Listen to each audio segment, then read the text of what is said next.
Dapat pala ang Commission on Audit o COA ay mag-double time sila para silipin o alamin kung tamang nagamit ang napakalaking pera ng pamahalaan sa Department of Education. Alam niyo kung bakit? Kasi yung quality ng education sa ating bansa sa nakalipas na 2 taon, hindi ho talaga maganda. Diba? Nagkaroon ba ng improvement ang ating Department of Education?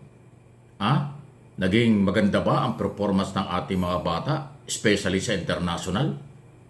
Mukhang hindi tayo nakasama sa mga bansang malakas ang education.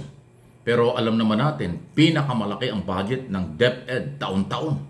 Sinabi ko na dati at ulitin ko, 750 billion ang budget ng Department of Education. Ganyang kalaki. So billion bawat araw ang gastos. Kaya dapat mataas ang kalidad ng education ng ating mga kabataan. Halos 25 milyong estudyante sa elementary and high school. Ano ba ang quality niyan? So kaya dahil trabaho ng COA na silang tagapagbantay ng budget ng gobyerno, lahat ng ahensya ng gobyerno, hindi lang Department of Education, ay dapat alamin. Tama ba ang pinagkagastusan? Nag-improve ba yung classroom, school building? Yung ating mga teachers, mga facilities? Okay? Importante po yun. Hindi pwedeng gumagastos tayo ng bilyong-bilyong pera tapos parang alalang. O parang, sige lang, nagastos ba ito ng tama o hindi? Aba, hindi po. Meron pong karapatan ang tao malaman kung tamang nagastos. Kasi ngayon po may mga report na di umano. May mga budget na hindi nagamit. O bakit hindi nagamit? Kung merong allocation. O meron namang ginamit, pero dapat alamin, tama ba ang pinaggamitan? Yun po yun Kasi kung nagagamit ang pera ng maayos, maganda ang quality ng education. Kung hindi nagamit, kasi ang COA merong initial report na di umano, merong budget ang Department of Education hindi nagamit. Di ba? Bakit? Or unfunded yung mga proyekto. So, yun po yung mga ganon. Actually, hindi nga dapat kasing tawagan pa natin ng pansin o itong COA ay dapat kusa na nagbabantay lang naman ang trabaho nila Magbantay ng pera ng bayan kung tamang ginamit o kung saan ginamit. After na mag-resign si Vice President Sara Duterte, kung nagamit ng tama ang budget ng departamento sa loob ng 2 taon, di walang problema. Pero kung hindi nabantayan at hindi na at nakitaan na may something o merong hindi nagamit ng tama, di may pananagutan. Yun po yun Hindi po yan harassment. Hindi po yan sabihin natin paninira sa daang nakaraang sekretary. Kung hindi, obligasyon lang malaman ng tao at ipaalam ng COA kung saan nagamit ang budget. Kasi nga po, kung maganda ang quality, kung tayo po ay mataas ang kalidad ng education ng kabataan, hindi natin parang okay lang kahit gumastos. Wala Mahina Kahit mahal ang bayarin sa mga public school na pipilitan ang ating mga kababayang magpaaral ng mga bata sa mahal na mga eskwelahan. Kasi nga, para magkaroon ng quality. Pero ang gobyerno namang national, kailalim ng ating batas, yung ating 1987 Constitution, ayan ay obligasyon na ayusin. Kaya nga pinakamalaki ang budget. So sana makita ng COA ang tamang pinagkagastusan at kung hindi, panagutin ang mga dapat managot. Any comment, reaction sa budget at nangyari sa loob ng 2 taon sa Department of Education. Sunod na ating pag-usapan, si Senador Aimee at Senador Robin Padilla, talagang iba yung mga galaw. Iba talaga ang galawan nila. Halatang pro-Duterte, halatang mas kampi sila dun kaysa sa administrasyon. Kasi dito sa West Philippines puro investigasyon ang kanilang gustong gawin Si Padilla, si Aimee, nag-file ng resolution para imbestigahan yung huling nangyari. Yan nga po sa West Philippines ba't mo imbestigahan yung mga sundalo natin? Hindi naman mo pwedeng ipatawag ang China para imbestigahan. So para saan yung investigasyon? Palagay ko, ang pinakamaganda, hindi naman tayo nagmamarunong.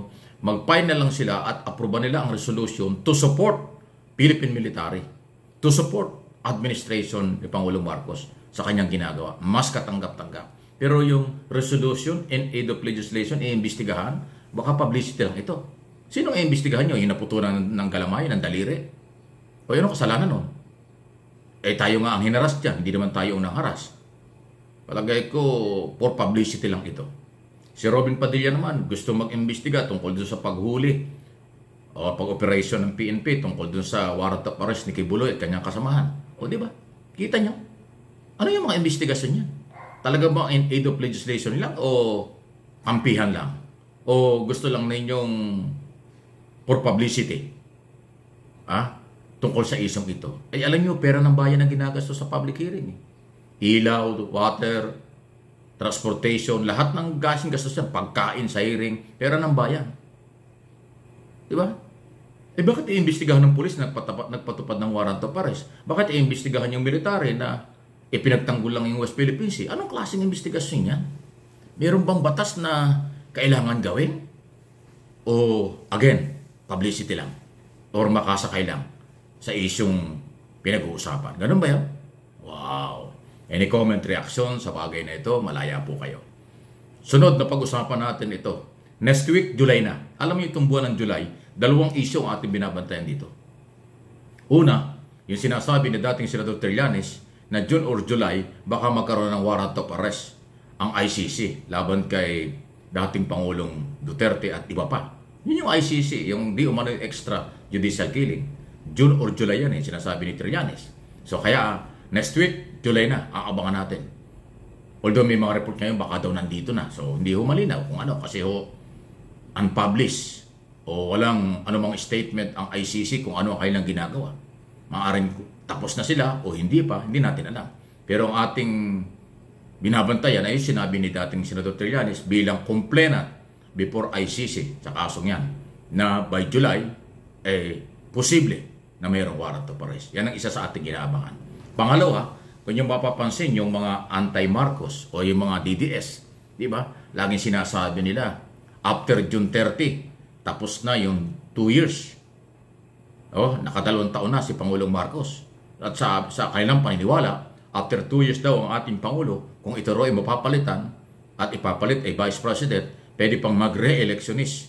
Pwedeng tumakbo pa sa 2020. Ganun silang kagahaman. Kasi kung wala pang 2 years si Pangulong Marcos at napalitan, ay yung magte-take over ng Pangulo, hindi pwedeng tumakbo sa 2028. Yun ang kanilang paniniwala.